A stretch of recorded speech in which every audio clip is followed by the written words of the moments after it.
পাকিস্তানে হামলা চালিয়ে এখন দিশেহারা ভারত। একের পর এক মিসাইল কিংবা ড্রোন হামলা চালানো হচ্ছে ভারতে। এরই মধ্যে খবর পাওয়া গেছে ভারতের একটি মিসাইল মজুদাগার গুড়িয়ে দিয়েছে পাকিস্তান।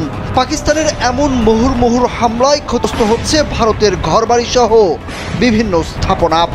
ভারতও ক্ষেপণাস্ত্র হামলা চালাচ্ছে পাকিস্তানে। পাক সেনাদের দাবি, ভারতের হামলার জবাবে দেশটির পাঞ্জাবের আদমপুরে বুন-ইয়ানুম মারসুস নামে একটি বৃহত্তর সামরিক অভিযান চালিয়েছে পাকিস্তান। এই অভিযানে ভারতের আকাশ প্রতিরক্ষা ব্যবস্থা S-400 ধ্বংস করা হয়েছে।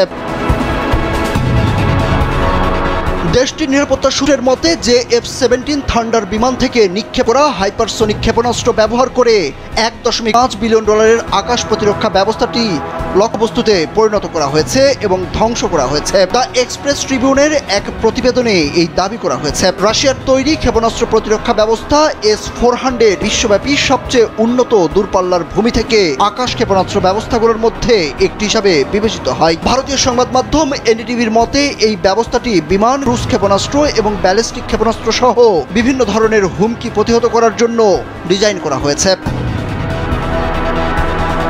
এই বিমান প্রতিরক্ষা ব্যবস্থায় 3টি উপাদান রয়েছে: ক্ষেপণাস্ত্র লঞ্চার, একটি শক্তিশালী রাডার এবং একটি কমান্ড সেন্টার। এটি বিমান, ক্রুজ ক্ষেপণাস্ত্র এবং মধ্যবর্তী পাল্লার ব্যালিস্টিক ক্ষেপণাস্ত্রকে আক্রমণ করতে সক্ষম।